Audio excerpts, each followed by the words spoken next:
Hey, what's up guys? Today I'm going to be doing a review of these Nike Hyperko 2.0 boxing shoes. So stay tuned.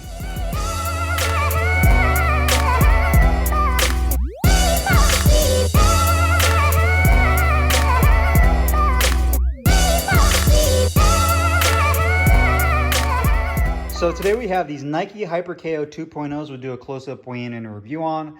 I got mine in the blue color scheme like you can see here. I was actually able to source these from the Philippines. There's a company out there called KO Sports. That was one of the very first companies, if not the first companies, to get a hold of the Hyperko 2.0s, as they're currently not available for sale yet here in the United States. I'm sure they will be pretty soon. The first person I actually saw wearing these was JC Ramirez. He had a pair of the red ones that he was wearing, and that kind of sparked my interest on whether or not the shoes were available to the general public yet. And I'm pretty sure, again, Nike will release them soon. But kind of give you guys a close-up of the shoe. It's very futuristic, advanced looking. Some of the materials you see here kind of reminds me of some of Nike's basketball shoes that they integrate. You see they have the fly knit material they use on the upper, integrated in with the fly wire material as well, to kind of give it more of a sock-like form-fitting feel. It has that little Nike swoosh shine that's integrated in. And then you do have the rubber outsole, which I believe has a Zoom Air plate right there in the midsection of the foot. You do have the rubber outsole that has kind of that traction design right there, that circle on the ball of the foot to help with pivoting. And then you do have the heel with grip right there, which has a nice heel cup. Again, that's going to help with some stability as well as transferring power. You do have a fly wire that kind of rises up towards the ankle area with a fly knit material. This kind of suede piece at the very top with that little loop, and as well as the nylon tab at the top with the Nike swoosh shine. The inside of the shoe, just to show you guys, I got mine in size 11, and you can see the liner is very soft, this fly knit material. It says right here, Nike Hyperko 2, made in Vietnam, size 11.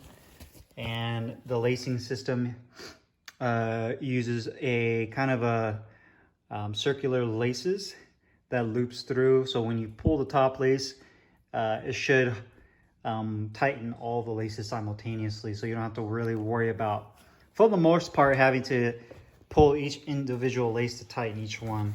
And then you can see it has these wings. So the whole point behind this, again, is to give you really good ankle support without adding a lot of weight and stiffness to the shoe.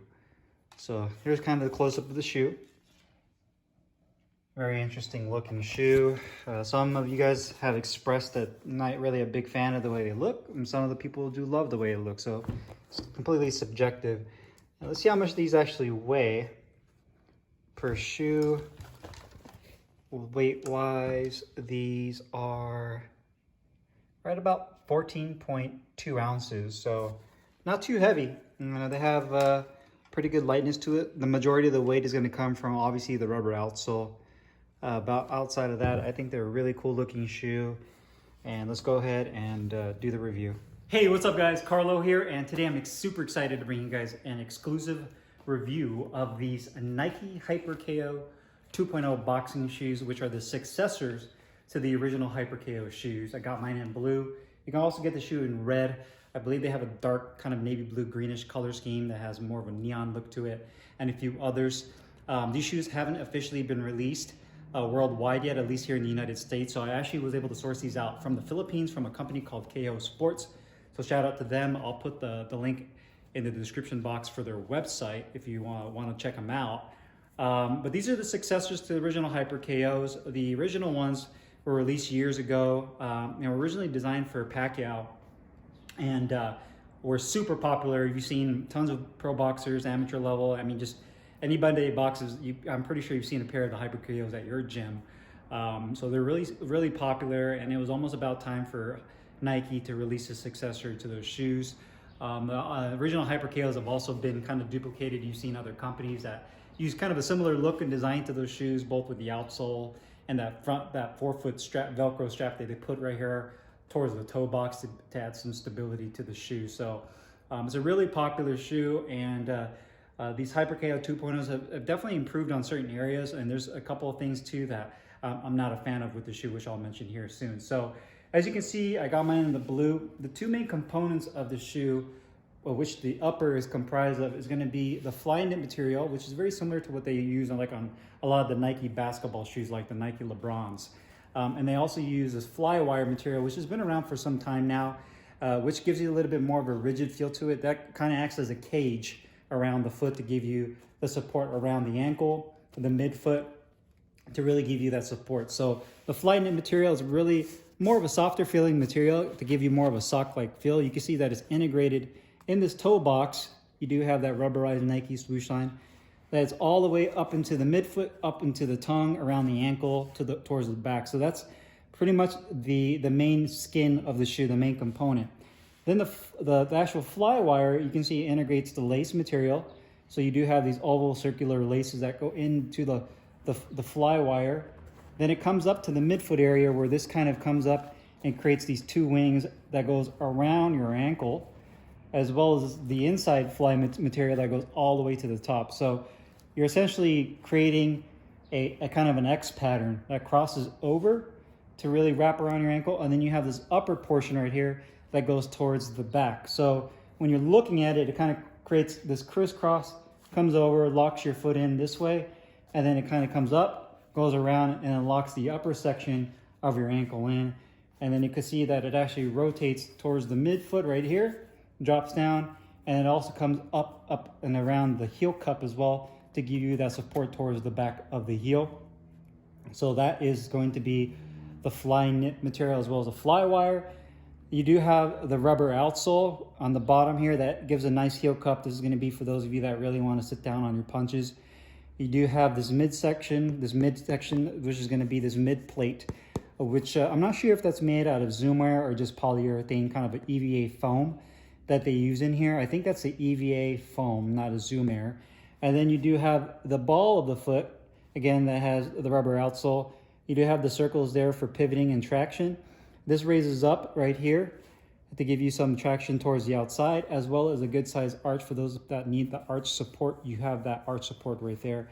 And you can see the rubber outsole comes up right here. The issue I have with these shoes, and I feel that Nike still hasn't addressed or improved on, is the width right here on the toe box, especially for those of you that have wide feet. Now, typically I wear size 10.5 in shoes, but when I buy boxing shoes, especially Nikes, I go a half size up. So I'm wearing size 11 with these particular shoes.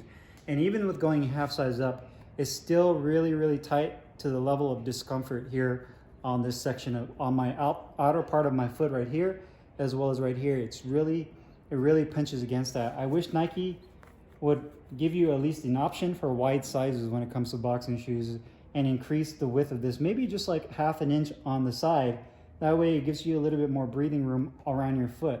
You still get that glove-like feel to where your foot feels like it's really being hugged by the shoe, but at least you don't have the discomfort, especially when you tighten the laces down and it really pulls in the size of the shoe.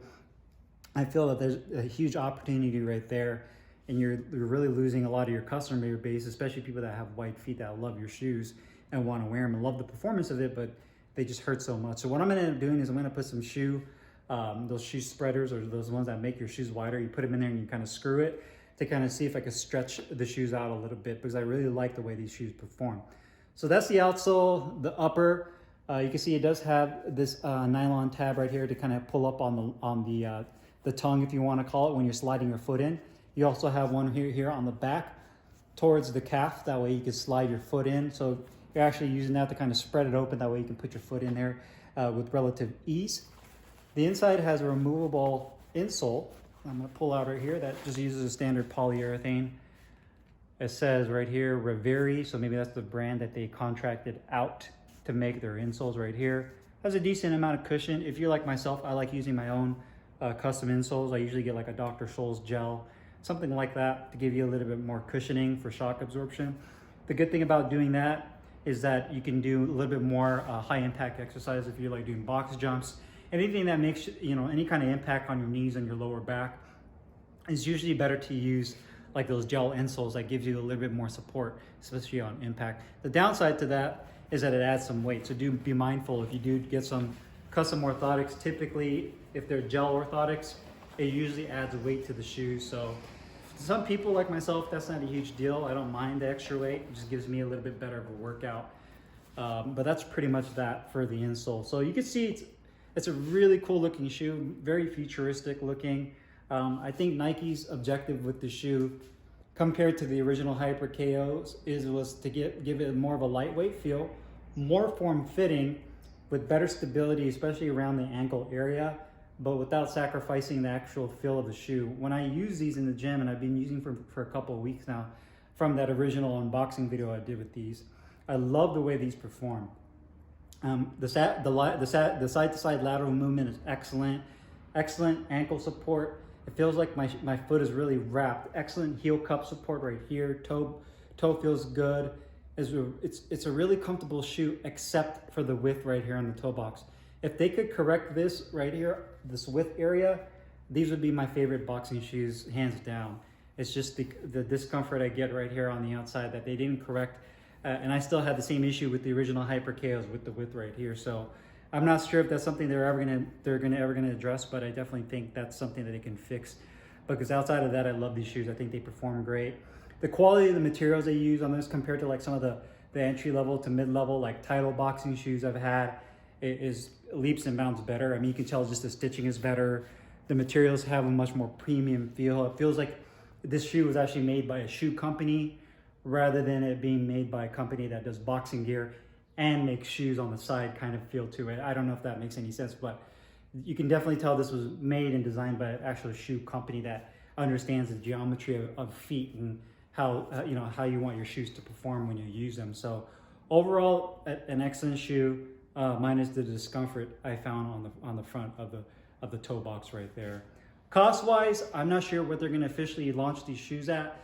My best guess is anywhere between $200 to $250 based on what's out there currently boxing shoes wise, and the current Hyperkos I believe are anywhere between $150 to $180.